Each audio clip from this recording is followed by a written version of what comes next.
عمران اور اس کی چھوٹی بہن زینب اپنی نانی کے پرانے گھر کی صفائی کر رہے تھے جب انہیں ایک بھولے ہوئے اٹاری کمرے میں ایک پرانا تالے سے بند صندوق ملا۔ صندوق پر لکھا تھا، صرف جب بہت ضرورت ہو۔ ان کے اندر تجسس بھڑک اٹھا۔ کئی بار کوشش کے بعد زینب نے ایک چھوٹے سے سوراخ میں پڑی زنگالو چابی کو محسوس کیا۔ تالا کھلا تو اندر سے چند پرانی تصویریں، ایک پرانا خط اور ایک چمکدار سرخ پتھر نکلا جس پر عجیب سی علامات بنی تھیں۔ اسی شام عمران کو ایک انجانے نمبر سے میسیج ملا، پتھر واپس کر دو، وہ تمہارے لیے نہیں ہے۔ وہ گھبرا گئے۔ اگلے دن جب وہ پتھر کو قریبی عجائب گھر میں دکھانے گئے تو ماہرہ آثار قدیمہ کی آنکھیں چمک اٹھیں۔ اس نے بتایا کہ یہ کوئی قیمتی پتھر نہیں، بلکہ ایک نایاب میلے نین پتھر ہے جسے قدیم زمانے میں خاندانوں کے درمیان اعتماد کی نشانی کے طور پر استعمال کیا جاتا تھا۔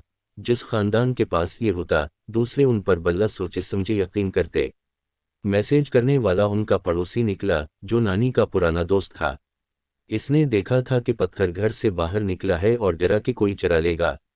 خط پڑھنے پر پتہ چلا کہ نانی نے یہ پتھر اور خط خاص طور پر اپنے پوتے پوتیوں کے لیے چھوڑا تھا، تاکہ جب وہ بڑے ہوں تو انہیں سمجھائیں کہ خاندان میں اعتماد سب سے بڑا خزانہ ہوتا ہے، ظاہری چمک دمک سے کہیں زیادہ قیمتی۔ پتھر کی حقیقت جان کر عمران اور زینب کا خوف سکون میں بدل گیا اور انہوں نے وہ پتھر اپنے گھر کی سب سے اہم جگہ پر رکھ دیا، ہمیشہ یاد رکھنے کے لیے کہ حقیقی راز اور خزانہ اکثر وہ ہوتے ہیں جو آنکھوں سے نہیں، دل سے دیکھے